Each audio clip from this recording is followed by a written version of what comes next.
तुला राशि वालों, स्वागत करते हैं आप सभी का तुला राशि भिंड यूट्यूब चैनल में। बंधुओं, ये दो चीजें पूरे महीने अपनी जेब में रखना, उसके बाद आपकी जिंदगी में बड़े ही चमत्कारी बदलाव आएंगे। ये दोनों चीजों को हमारे शास्त्रों में धन का केंद्र माना गया है, यानी कि जहाँ ये दो चीजें होती हैं उसके आसपास धन दौलत तो निश्चित तौर पर होती ही होती है। इसी के साथ साथ ज्योतिष शास्त्र में और लाल किताब में भी इन दो चीजों के विषय में यह कहा गया है कि ये दो चीजें जहां पर भी रहेंगी वहां माता लक्ष्मी का वास हर पल प्रतिपल रहने वाला है। कुल मिलाकर कहने का मतलब यह है कि ये दो चीजें आपके जीवन में भगवान का वरदान बनकर आएंगी, आशीर्वाद बनकर आएंगी। और यदि आपने इन दो चीजों का सही तरीके से प्रयोग करना सीख लिया, इन्हें हर पल प्रतिपल अपने पास रखा पूरे नियम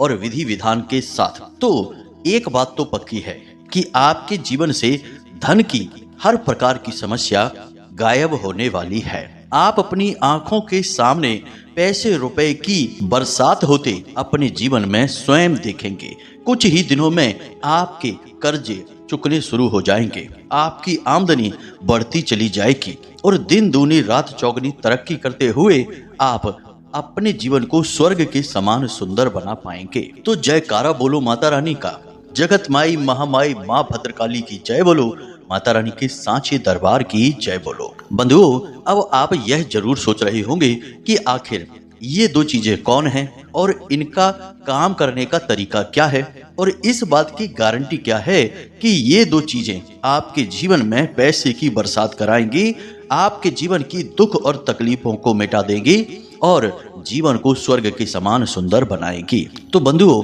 हम आपको बता दें कि इन दो चीजों के विषय में अब तक आपको शायद इसलिए किसी ने नहीं बताया क्योंकि जो शक्तिशाली क्रियाएं होती हैं, जो सचमुच में काम करने वाली चीजें होती हैं, उनके बारे में जानते तो बहुत सारे लोग हैं, परंतु बताते इसलिए नहीं हैं क्योंकि इन चीजों की मर्यादाएं होती हैं। और कुछ चीजों की मर्यादाएं इस प्रकार की होती हैं कि जितना उन्हें गुप्त रखा जाएगा उतना ही उनका बल बढ़ता चला जाएगा। इसी के साथ साथ दूसरा कारण यह भी है कि लोग इन चीजों को बताने के बदले में मोटी मोटी रकम, हजारों लाखों रुपए दूसरों से फीस के तौर पर मांगते हैं। इसी से उनका व्यापार चलता है और ये चीजें काम भी करती हैं, तो लोग हंसी खुशी बदले में पैसे भी दे देते हैं। शायद इसी वजह से अब तक आपको इन दो चीजों के बारे में किसी ने कुछ भी नहीं बताया है। तो अब आज समय आ चुका है, अब आपका भाग्य परिवर्तन होगा। माता रानी ने आपके जीवन में बदलाव लाने के लिए एक सुनहरा अवसर आपको इस कार्यक्रम के माध्यम से दे दिया है। तो अब आपको करना यह है कि आने वाले इस सौभाग्य का, माता रानी की विशेष कृपा और आशीर्वाद का स्वागत करना है और इस कार्यक्रम को अंत तक पूरे मन के साथ और भक्ति भाव के साथ देखना है। क्योंकि बंधुओं, जब दिव्य शक्तियां हमारा साथ देने के बारे में सोचती हैं और हमारे जीवन में बदलाव लाने के लिए हमारे जीवन में कुछ विशेष परिस्थितियों का निर्माण करती हैं, किसी विशेष व्यक्ति को माध्यम बनाकर भेजती हैं, तब यह हमारा धर्म बनता है कि हम इन बातों को समझें, इनकी गहराई, इनके महत्व और इनके प्रति अपने मन में भाव भी रखें। क्योंकि ये दिव्य शक्तियां हैं, इनकी कृपा बड़े भाग्यवान लोगों को प्राप्त हो पाती है और जो अभागे, दुर्भाग्यशाली या यूं कहे कि मूर्ख लोग होते हैं जो इन बातों को नहीं समझते हैं, दिव्य शक्तियों का अपमान कर देते हैं, निरादर कर देते हैं, तो एक बार जो दिव्य शक्तियों ने अपना हाथ छुड़ाया और आगे बढ़ गई तो फिर जीवन भर सिवाय तड़पने के, परेशान होने के, व्याकुल रहने के कुछ भी नहीं मिलता है। इसीलिए बंधु, हम आपसे कह रहे हैं कि आपको इस कार्यक्रम को अंत तक अवश्य देखना है। माता रानी की इस कृपा और आशीर्वाद का सम्मान अवश्य करना है।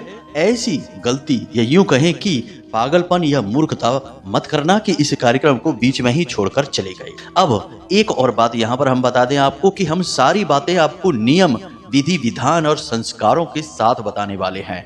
तो हो सकता है कि कार्यक्रम थोड़ा सा लंबा हो जाए, परंतु आपको पूरे धैर्य का परिचय देना है और शांति के साथ मन में भाव रखते हुए इस कार्यक्रम को देखना है। बिल्कुल भी चंचलता नहीं, व्याकुलता नहीं और जल्दबाजी नहीं। यदि आप कोई दूसरा कार्य कर रहे हैं तो ऐसे में इस कार्यक्रम को ना देखें। काम को समाप्त करने के बाद ठंडे दिमाग से, फुर्सत से इस कार्यक्रम को देखें, क्योंकि यह कार्यक्रम आपके जीवन को बदलने की दम रखता है। और ऐसे महत्वपूर्ण और ज्ञानवर्धक कार्यक्रम रोज रोज नहीं बनते हैं। दिव्य शक्तियों की कृपा और आशीर्वाद से ही ऐसे कार्यक्रमों का निर्माण होता है। तो ऐसे में तो आप कम से कम समय निकाल ही सकते हैं। अब यदि इतने पर भी आपको हमारी बातें समझ नहीं आ रही हैं, आपको लगता है कि फटाफट से चीजों के बारे में बता देते हैं और जल्दी से उपयोग के तरीके समझा दें, यानी कि अभी भी आपके मन में जल्दबाजी और चंचलता का भाव है, तो हम आपसे कहेंगे कि आपके लिए यह कार्यक्रम नहीं बना है। इसे इसी समय छोड़कर आप जा सकते हैं। कॉमेडी वीडियो देखिए या फिर गली मोहल्ले में नुक्कड़ पर बैठकर गप्पे हाँकिए, आपके लिए वही ठीक रहेगा। अभी आप ज्ञान प्राप्त करने के लिए तैयार नहीं हुए हैं। तो उम्मीद है बंधुओं कि आप हमारी बातें, हमारी भावनाएं सब समझ चुके हैं। कार्यक्रम में अंत तक अवश्य ठहरेंगे। जिन्हें सचमुच में कुछ करना है वे तो निश्चित तौर पर रुकेंगे। तो चलिए बंधुओं, माता रानी को याद करते हैं और इस कार्यक्रम की शुरुआत करते हैं, क्योंकि यही सबसे शुभ और सर्वोत्तम शुरुआत होती है। तो कमेंट बॉक्स में पूरे भक्ति भाव के साथ माता रानी को याद करते हुए लिख डालिए, जय माँ भद्रकाली कृपा करो, जय माँ लक्ष्मी कृपा करो। माता रानी की आपके ऊपर पूरी कृपा होगी, हमें पूर्ण विश्वास है। इसी के साथ साथ बंधुओं, आप यदि इस चैनल कार्यक्रम पर पहली बार आए हैं तो आप इस चैनल को सब्सक्राइब करना बिल्कुल ना भूलें, क्योंकि YouTube पर सबसे श्रेष्ठ और सचमुच में कार्य करने वाला जो ज्ञान है वह हम आपके लिए लेकर आते हैं, जो हमारे निजी जीवन के अनुभवों पर आधारित होता है, माता भद्रकाली की अनुभूतियों पर आधारित होता है और गहरी साधनाओं में प्राप्त विशेष ज्ञान और मार्गदर्शन से सराबोर होता है। यानी कि ज्ञान की पराकाष्ठा और चरम सीमा और शुद्धता यहीं पर आपको मिलेगी। बाकी लोग हमको नकल कर करके तो उल्टे सीधे तमाम कार्यक्रम बनाते ही रहते हैं। शुद्ध ज्ञान चाहिए आपको तो आप इस चैनल को इसी समय सब्सक्राइब कर लें और हमारे और माता रानी की दिव्य परिवार के सदस्य बन जाएं। चलिए बंधु, जल्दी से चैनल को सब्सक्राइब करते हैं, फिर आगे बढ़ते हैं। तो बंधुओं, अब ध्यान से सुनिए। जीवन में यदि कहीं तकलीफ है, दुख दर्द परेशानियां हैं, तो एक बात तय है कि जरूर कहीं ना कहीं किसी न किसी प्रकार से खामियां भी हैं। कुछ न कुछ ऐसी बातें हैं जो आपके जीवन में इन नकारात्मक चीजों को आकर्षित कर रही हैं। याद रखिए कि जीवन में जो दुख तकलीफ और परेशानियां होती हैं वे बीमारियों की तरह होती हैं। अगर हमारे शरीर में कोई बीमारी है तो निश्चित तौर पर हमारी जीवन शैली, हमारे खान पान और हमारे व्यवहार में कहीं ना कहीं कुछ न कुछ खामी जरूर है। तो हमें उन खामियों को मिटाना होगा, तब बीमारी से मुक्ति प्राप्त होगी। वरना केवल इलाज लेने मात्र से तो कुछ समय की राहत मिलेगी, फिर वैसी ही स्थिति बन जाएगी। कहने का मतलब यह है कि आपको अपने जीवन को पूर्ण रूप से शुद्ध और सकारात्मक करना होगा, फिर आपके ऊपर चीजें और क्रियाएं और भगवत कृपा कार्य करना शुरू करेगी। अब आप यह कैसे करेंगे, जरा ध्यान से सुनिए। आपको अपने जीवन में 3 नियम हैं जो हमेशा अटल विधान के रूप में मानकर चलने चाहिए, जिससे आपके जीवन में शुद्धता का भाव उत्पन्न होने लगता है, नकारात्मकता कमजोर पड़ने लगती है। तो वे 3 कार्य कौन से हैं, जरा ध्यान से सुनिए। सबसे पहला कार्य कि आपको अपना स्वभाव कुछ इस प्रकार का बनाना है कि आपकी बातों में, आपके व्यवहार में, आपके चाल चलन में बड़ा ही विनम्र और प्रेमी स्वभाव उत्पन्न हो जाए। आपके मन में और आपके जीवन में कितनी तकलीफें चल रही हैं, यह आपकी समस्या है, आपको उससे जूझना होगा। दुनिया पर क्रोध करने से, चिड़चिड़ापन दिखाने से, उल्टी सीधी बातें बोल देने से आपका कुछ भला नहीं होगा, बुरा ही होगा। दुनिया आपकी ओर नकारात्मकता ही भेजेगी, यानी कि गलत भाव गलत चीजों को ही आकर्षित करेंगे। यानी स्वभाव पर नियंत्रण, यह आपको बहुत जरूरी है, सीखना ही चाहिए। आपके स्वभाव में 3 बड़ी कमियां हैं। पहली कमी कि आप जिससे जुड़ते हैं बहुत जल्दी भावुक हो जाते हैं और दिल से रिश्ता बना लेते हैं, यह पहली कमी है। किसी से भी इतनी जल्दी दिल का रिश्ता नहीं बनाते हैं, अपने राज, अपनी भविष्य की योजनाएं नहीं बताते हैं। लोगों से बस उतना ही व्यवहार करिए जितना कि समय हमें अनुमति देता है। दूसरी कमी आपके अंदर यह है कि आप अपनी भावनाओं पर नियंत्रण नहीं रख पाते हैं। आपको जब क्रोध आता है तो आप क्रोध में डूब जाते हैं और फिर आपके मन में जो आता है आप दूसरों से कह डालते हैं। बाद में भले ही आपको पछतावा हो, परंतु बात तो बिगड़ ही जाती है। और तीसरा कि आप कान के कुछ कच्चे भी हैं, यानी कि कोई आपको कोई चीज बताता है, किसी बात को बताता है तो आप तुरंत उस पर विश्वास कर बैठते हैं। फिर भले ही बाद में वह बात झूठी साबित हो जाए और आपको भी इस बात से नुकसान हो जाए, यानी आपकी छवि भी खराब हो जाए, लेकिन आप ऐसा करते अवश्य हैं। आप अपने दिल पर हाथ रखकर बताइए कि आपके जीवन में कभी ऐसा हुआ है कि नहीं कि किसी ने आपको बताया कि इस जगह पैसा लगाओ, यहाँ से खूब सारा फायदा निकलेगा, और आपने पैसा लगा दिया। बाद में वहां से फायदा तो दूर, आपकी खुद की जो रकम थी उसके भी लेने के देने पड़ गए। ऐसा हुआ है कि नहीं? निश्चित तौर पर हुआ है। किसी की बातों पर विश्वास करके आपने धोखा खाया है और अपना मान सम्मान भी गंवाया है और अपनी ही नजरों में आप गिरे हैं। तो ये 3 कमियां हैं, इनको आपको दूर करना है। अब बात करते हैं दूसरी, जिसे अपने जीवन में आपको लागू करना है। वह बात क्या है? दूसरी बात यह है कि आपको जिस भी भगवान में आपका भाव है उनकी भक्ति निरंतर, लगातार, नियमित, अखंड रूप से करनी है। जी हाँ बंधुओं, हमने आपको एक कार्यक्रम में बताया था कि आप जिस भी भगवान में भाव रखते हैं उनके लिए कम से कम महीने या 2 महीने में एक बार कोई छोटा मोटा अनुष्ठान अवश्य किया करिए। जैसे कि भोले बाबा में भक्ति है आपकी, तो आप ऐसा कर सकते हैं कि 11 दिनों तक प्रतिदिन 11 माला ओम नमः शिवाय पंचाक्षरी मंत्र का जाप करेंगे। ऐसा संकल्प लेकर आप मंदिर में भी कर सकते हैं यह जाप, या घर पर भी कर सकते हैं। जब हम अनुष्ठान लेकर पूजा करते हैं, संकल्प लेकर पूजा करते हैं, तो हमारी जो पूजा पाठ है वह दिव्य शक्तियों को हमारी ओर बड़ी तीव्रता के साथ आकर्षित करती है। यह बिल्कुल वैसा ही है जैसे कि अपने माता पिता को रिझाने के लिए अब कोई छोटा बच्चा होता है, वह एक ग्रीटिंग कार्ड बनाकर दे देता है। अब उस ग्रीटिंग कार्ड से माता पिता को कोई लाभ नहीं है, परंतु वह माता पिता के प्रति अपना प्रेम दिखाकर अन्य बालकों की अपेक्षा दिल जीत लेता है और माता पिता उससे लाड़ करने लगते हैं, प्यार करने लगते हैं। बिल्कुल वैसे ही आप जब किसी देवता का अनुष्ठान करते हैं और भक्ति भाव के साथ जाप करने लगते हैं, तो उस देवता का लाड़ प्यार भावनाएं आपकी ओर आकर्षित होती हैं। निश्चित गारंटीड लाभ प्राप्त होता है, हम लिख कर दे सकते हैं। तो आप जिस भी देवता में भाव रखते हैं, महीने 2 महीने में एक आध बार अनुष्ठान अवश्य किया करिए, यह बहुत आवश्यक है। तीसरा, सकारात्मक रहने की शक्ति को पहचानना होगा। आपने वह कहानी तो सुनी ही होगी राजा और उसके मित्र मंत्री की, जिसमें वह मंत्री जो है वह हर बात में सकारात्मक रहता है। कितना ही बुरा उसके जीवन में क्यों ना हो जाए, वह हमेशा यही कहता है कि जो भी कुछ हो रहा है सब अच्छे के लिए हो रहा है। आपके अपने मन में भी यही भाव हमेशा आपको रखना है। जो भी जीवन में चल रहा है सब अच्छे के लिए है। आपकी मर्जी का हो रहा है तब तो बहुत अच्छी बात है।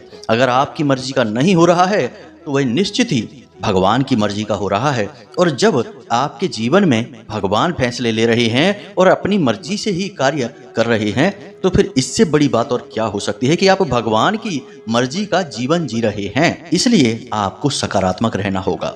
हर बात में सकारात्मक रहिए। कोई भी कार्य करने चलिए, हमेशा यही सोचिए कि इस कार्य में मुझे सफलता मिलेगी ही मिलेगी। अभी आपका भाव कुछ ऐसा है कि आपसे कोई भी बात बता दे, आपको लगता है कि ये बात काम नहीं करेगी। कोई भी काम आप करने चले तो आपको लगता है कि कहीं असफल हो गए तो क्या होगा। कुछ भी आप करने चलें, हमेशा पहले नकारात्मक भाव मन में आते हैं, जो कि ठीक नहीं है। आपको शुद्ध सकारात्मक रहना होगा और केवल जीवन की उजली और सकारात्मक दिशा में ही देखना है। जी हाँ बंधुओं, वह कहावत भी हमने एक बार आपको बताई थी कि जब तक सांस है तब तक आस है। आस क्या है? सकारात्मकता है, उम्मीद है। तो आपको हमेशा जीवन में सकारात्मक भाव रखने हैं। जो कुछ हो रहा है अच्छे के लिए हो रहा है, भगवान अपनी मर्जी से कर रहे हैं और भगवान आपके साथ कभी गलत कर ही नहीं सकते हैं। हो सकता है कि आज हमें गलत लग रहा है, लेकिन आने वाले समय में यह हमें बहुत अच्छा लगेगा, जब सचमुच में इसके पीछे की अच्छाई हमें समझ में आ जाएगी। इस बात को समझाने के लिए एक बहुत छोटी सी कहानी है, जिसे आप सुनिए, आपको बहुत इससे मनोबल प्राप्त होगा। एक बार की बात है कि यमदूतों से कहा गया कि जाओ नीचे एक महिला मृत हो चुकी है, उसकी आत्मा को लेकर आओ। तो यमदूत जाते हैं और देखते हैं कि महिला रेलवे स्टेशन पर मृत पड़ी है और उसके पास 3 बच्चियां बैठी हैं। एक बच्ची तो इतनी अबोध है कि वह अपनी मृत माँ के स्तनपान में ही लगी हुई है और 2 बच्चियां भी बहुत छोटी छोटी हैं, उन्हें भी दुनियादारी का कोई ज्ञान नहीं है। यमदूत ने जब उस महिला को और उन बच्चियों को देखा तो उससे रहा नहीं गया, उसे बहुत दया आई और वह यमराज के पास गया और बोला, महाराज प्रभु, हमसे ऐसा काम न कराइए, इस महिला की बच्चियां बहुत छोटी हैं, इन्हें जीवन दान दे दीजिए, नहीं तो बेचारी ये भी मारी जाएंगी। यमराज ने कहा कि मूर्ख, तूने विधि के विधान में टांग अड़ा दी है। तुझे उस महिला को यहाँ लेकर आने के लिए भेजा गया था और तू खाली हाथ चला आया। अब वह महिला तो मर ही चुकी है, उसे तो कोई ना कोई लेकर आएगा ही, लेकिन तेरा दंड यह है कि तू जा मृत्युलोक में और तुझे लंबे समय तक मृत्युलोक में ही रहना होगा और उन बच्चियों की परिस्थिति को देखना होगा कि कैसे प्रकृति अपना कार्य करती है, या यूं कहें कि भगवान अपना कार्य करते हैं। तो वह यमदूत मानव रूप लेकर मृत्युलोक में ही रहने लगा। अब वह देखता क्या है, वैसे कहानी तो बहुत लंबी है बंधु, लेकिन हम आपको शॉर्ट में समझा रहे हैं ताकि आपको जीवन का विधान समझ में आए। तो अब वह देखता क्या है कि उस मृत महिला के पास भीड़ इकट्ठी हो जाती है और एक दंपत्ति उस अबोध बालिका को उठा लेते हैं, जो कि उस शहर के बहुत रईस इंसान थे, लेकिन उनके पास कोई बच्चे नहीं थे, यानी कि वे संतानहीन थे। उस बच्ची को देखते ही उस महिला के मन में मातृत्व उमड़ जाता है और वह उस बच्ची को उठाकर अपने सीने से लगा लेती है। इसी प्रकार उसी भीड़ में एक संत भी खड़े थे, उनके मन में भी भाव उत्पन्न होते हैं, तो एक बच्ची को संत अपने साथ रख लेते हैं और उसे ईश्वर का ज्ञान देना शुरू कर देते हैं। ठीक इसी प्रकार उस राज्य के मंत्री के पास यह खबर पहुंचती है कि एक औरत की 3 बच्चियां रेलवे स्टेशन पर हैं। 2 बच्चियों को तो लोगों ने गोद ले लिया, एक रह गई है, तो मंत्री जी उस छोटी सी बच्ची को गोद ले लेते हैं। अब एक बच्ची तो बहुत रईस इंसान के घर पहुंच गई, एक संत के यहाँ पहुंच गई और एक उस राज्य के मंत्री के घर पहुंच गई, यानी एक मंत्री की बेटी, एक करोड़पति की बेटी और एक संत की बेटी, तीनों की ही भाग्य, दिशा और परिस्थितियां पूर्ण रूप से बदल गई। अगर अपनी माँ के साथ रहती तो जीवन भर भीख ही मांगनी पड़ती, उसी रेलवे स्टेशन पर पड़ी रहती, लेकिन विधाता ने उनके भाग्य में कुछ और लिखा था, तो उन तीनों का जीवन पूर्ण रूप से बदल गया और उनका भाग्य चमक उठा। ईश्वर इसी प्रकार कार्य करते हैं। एक और जहां पीड़ाएं जीवन में आती हैं तो हम रोने लगते हैं, लेकिन जब उन्हीं पीड़ाओं के माध्यम से जीवन में हमारे सौभाग्य के दरवाजे खुलते हैं और हमें कुछ बहुत बड़ा हासिल होता है तो हम हंसने लगते हैं। हम भगवान के विधान को समझ नहीं सकते, तो फिर नकारात्मक रहने से कोई लाभ नहीं है। सकारात्मक रहिए तो जीवन में कष्ट बड़ी जल्दी जल्दी कट जाते हैं। उम्मीद है बंधुओं कि यहाँ तक आपको सब कुछ समझ में आ गया है कि कैसे आपको अपने जीवन में सकारात्मक रहना है और अपने जीवन की दिशा को और दशा को पूर्ण रूप से शुद्ध बना लेना है। साथ ही साथ छोटे छोटे कुछ और कार्य भी हैं जिन्हें आपको भूल कर भी नहीं करना चाहिए। जैसे कुछ लोग समाज में होते हैं जो हमेशा बुराइयां करते रहते हैं, शिकायतें करते रहते हैं, हर बात में कमी निकालते रहते हैं। ऐसे लोगों से आपको कोसों दूर रहना चाहिए। इन लोगों की बातें अच्छी जरूर लगती हैं कि हर एक की बुराई कर रहे हैं, मजा आ रहा है, लेकिन असल में ये लोग भयंकर नकारात्मक होते हैं। ये खुद तो जीवन में कुछ नहीं कर पाते हैं, जो इनके साथ रहने लगता है उसके जीवन की नैया को भी डुबाने का कार्य करते हैं। ऐसे लोगों से आपको कोसों दूर रहना चाहिए। इसी के साथ साथ आपको धार्मिक ग्रंथों का अध्ययन करना चाहिए, उनके पीछे के भाव को समझना चाहिए, कहानियों की तरह नहीं उनकी गहराइयों को समझना चाहिए। सत्संग और प्रवचन भी करने चाहिए। बंधु, इन सब से चित्त शुद्धि होती है और जीवन में मुक्ति का मार्ग खुलता है। इन सारे कार्यों को करने के बाद आप तैयार हो चुके हैं कि अब माता लक्ष्मी आपके जीवन में पधारेंगी और हमेशा के लिए स्थापित और विराजमान हो जाएंगी। अब आप जो भी कार्य करेंगे आप उसमें कामयाब होते चले जाएंगे। अब हो सकता है कि कुछ लोग यहाँ पर ये कहें कि इतने सारे लोग करोड़पति होते हैं, क्या वे सब यह सब करते रहते हैं? क्या पैसे वाले लोग जो जीवन में सुख भोग रहे हैं वे सभी इसी तरह रहते हैं? तो हम आपको बता दें बंधुओं कि कोई भी अपने निजी जीवन की बातें आपको नहीं बताने वाला है। बहुत सारे करोड़पति, पैसे वाले, राजनेता, उच्च अधिकारी बड़े बड़े ज्योतिषियों से, पंडितों से जुड़े रहते हैं और गुप्त रूप से कई तांत्रिक अनुष्ठान करवाते रहते हैं। कभी आपको नहीं बताएंगे। अपने नाम में परिवर्तन कराते हैं, अपनी कुंडलियां दिखाते हैं, हाथ में रत्न वगैरह धारण करके रखते हैं, रुद्राक्ष वगैरह धारण करके रखते हैं। ऐसा क्यों करते हैं? किसी विशेष दिन पर कोई विशेष रंग का ही लिबास पहनते हैं। यहाँ तक कि अपना घर और अपनी गाड़ियों तक के नंबर ज्योतिषियों की सलाह से ही निकलवाते हैं। ऐसा क्यों करते हैं? क्योंकि वे इसी तरीके से तो पैसे वाले बने हैं। खाली मेहनत करने से और काम करने से ही यदि लाखों करोड़ों की दौलत मिलती, माता लक्ष्मी का साथ मिलता, तो हर एक मजदूर करोड़पति होता, हर एक लेबर करोड़ों में खेल रहा होता और गधा जंगल का राजा होता। जी हाँ बंधुओं, लेकिन यह सच नहीं है। तो बंधुओं, यहाँ तक सारी बातें जो हमने आपको बताई हैं, वे इसलिए बताई हैं ताकि जो चीजें अब हम आपको बताने जा रहे हैं उनको काम करने के लिए एक सही वातावरण का निर्माण हो सके। वरना चीजें तो एक बार में बताई भी जा सकती हैं और उन्हें प्रयोग कर लो जल्दी जल्दी से, लेकिन काम नहीं करेंगी। ये बिल्कुल दवा की तरह होती है, जब तक परहेज नहीं करेंगे दवाओं का सही असर नहीं होगा। इसलिए सारी बातें जानना बेहद आवश्यक है। अब यहाँ तक आप सब कुछ समझ चुके हैं। कुछ छोटी छोटी सी बातें हैं जिन्हें भी ध्यान से समझिए। सबसे पहली चीज, धन का दुरुपयोग बंद करिए। जिन चीजों की आपको सचमुच में जरूरत है, केवल उन्हीं चीजों को खरीदने में पैसे को प्रयोग करिए। बाकी पैसे को दबा कर रखिए। किसी की भी जबरदस्ती मदद मत करिए। जरा सा कोई मगरमच्छ के आंसू बहाए और आप पिघल गए और आपने उसको पैसा दे दिया, कर्जा दे दिया, मदद करने के लिए दे दिया, लेकिन बाद में वह आपका पैसा लेकर भाग गया, आपको बात भी नहीं कर रहा और आपसे दुश्मनी मान रहा है। याद रखिए कि ये दुनिया इस तरह नहीं चलती है। यहाँ जो ज्यादा दुखी और परेशान दिखाई देते हैं, असल में यह उनका काम करवाने का तरीका होता है, उनकी ट्रिक होती है। तो आपको सही तरह से समझना होगा। पैसे की बर्बादी किसी कीमत पर नहीं करनी है, उसे दबाना और उसे संभालना सीखना होगा। दूसरा कि अपना पर्स, अपनी तिजोरी, अपना जो भी गल्ला है, लॉकर है, पैसे के बिना कभी नहीं रखना। उसमें अच्छी खासी रकम हमेशा रखना है, यानी कि 1000-2000 रुपए तो कम से कम होने ही चाहिए। ज्यादा नहीं तो 100-50 रुपए आपके पर्स में हर वक्त पड़े रहने चाहिए पूर्ण रूप से। इसे लक्ष्मी विहीन नहीं करना है। तीसरा, कर्जा कभी नहीं लेना है, किसी हालत में नहीं लेना है। याद रखना कि शास्त्रों में लिखा है कि जिस इंसान पर माता लक्ष्मी क्रोधित होती हैं, उस इंसान के जीवन में ऐसी परिस्थितियां बनती हैं कि उसे कर्जा लेना पड़ता है। फिर वह उसी कर्जे के फेर में बना रहता है, कभी भी सुख नहीं भोग पाता है। तो कर्जा लेना ही नहीं है। बहुत मुश्किल हो, जब जान पर ही बन आई हो या फिर व्यापार से जुड़ी कोई आपकी योजना है, तभी पैसा कर्जा लीजिए, वरना बिल्कुल नहीं। जैसा है जो भी है उसी में काम चलाइए।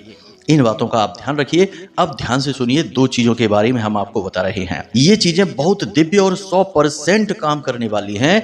अब तक कोई ऐसा हमें मिला ही नहीं जिसने कहा हो कि इन चीजों ने काम नहीं किया है गुरुजी। तो ध्यान से सुनिए। आपको गुरुवार के दिन पीपल का एक पत्ता लेकर आना है। जी हाँ बंधुओं, पीपल का पत्ता उसके डंठल के समेत लेकर आना है, यानी डाली पर जहां वो लगा हुआ है वहां से उसे तोड़ना है। तो डंठल के साथ पीपल के पत्ते को आपको लेकर आना है। फिर उस पत्ते को आपको गंगा जल से साफ करना है।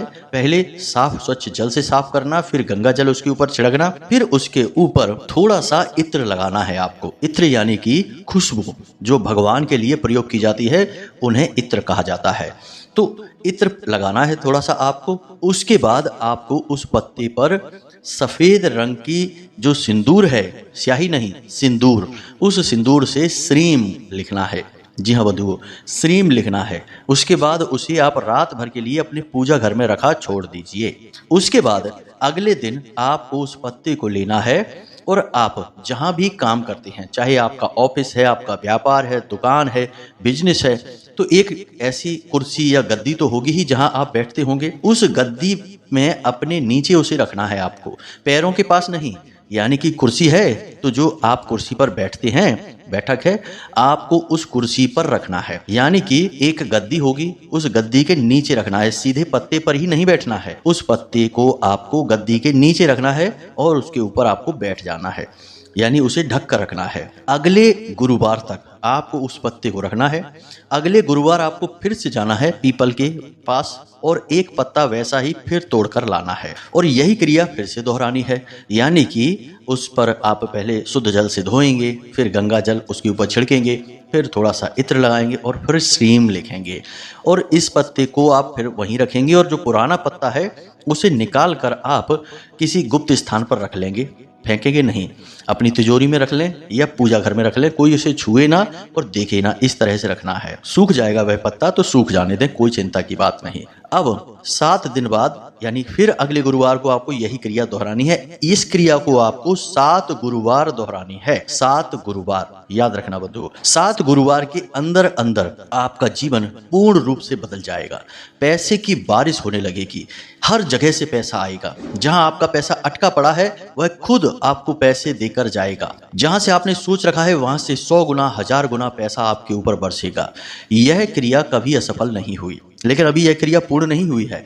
तो आपको जब 7 गुरुवार यह क्रिया हो जाए यानी 7 पत्ते आपके इकट्ठे हो जाएं, तो फिर आपको इन पत्तों को लपेट लेना है लाल रंग के धागे से और जगह जगह इस धागे पर इन पत्तों को बांधकर एक माला का स्वरूप दे देना है, यानी आप एक माला बनाएंगे। उसके बाद आपको इस माला को हनुमान जी के मंदिर में जाकर राम दरबार जो होता है वहां प्रभु श्री राम और सीता माता के चरणों में रख कर आनी है इस माला को। उम्मीद है आप समझ चुके होंगे पूरी प्रक्रिया को। इस प्रक्रिया को आपको करना है और चमत्कार अपनी आंखों से होते हुए देखना है, बशर्ते कि नियमावली को आपको मानना ही पड़ेगा। अब दूसरी चीज के विषय में सुनिए। दूसरी चीज है चांदी का कोई सिक्का या फिर चांदी का कोई चौकोर टुकड़ा। इसे आप हमेशा अपने पर्स में रखिए, किसी को भी दिखाना नहीं है, छुपा कर रखना है। याद रखना कि पर्स आपको चमड़े का यानी लेदर का नहीं होना चाहिए। किसी भी धार्मिक क्रिया और अनुष्ठान में चमड़े की कोई भी चीज प्रयोग मत करना, जीवन भर मत करना, मांसाहार न करना, जीवों को पीड़ा और हिंसा भूल कर भी मत करना, वरना कोई क्रिया काम नहीं करेगी, सब छोड़ देना, कोई मतलब नहीं है। तो आप अपने पर्स में चांदी का एक टुकड़ा अवश्य रखिए, हमेशा रखिए, यह आपके लिए बेहद आवश्यक है। बस इन 2 कार्यों को आप करिए और फिर देखिए कि कैसे चमत्कार होने शुरू होते हैं। अब एक जरूरी बात और है जो आपको हम बताना चाहेंगे, यह बहुत काम करती है, हमेशा ही काम करती है। आप जब भी किसी को पैसे दे रहे हैं, जैसे आप कोई सामान खरीद रहे हैं बाजार में या फिर आप किसी को ऑनलाइन भी पेमेंट दे रहे हैं, तो जो सामान खरीदते समय आप पैसे देते हैं तो पैसे का जो नोट होता है उसे आप फोल्ड करके रखते हैं।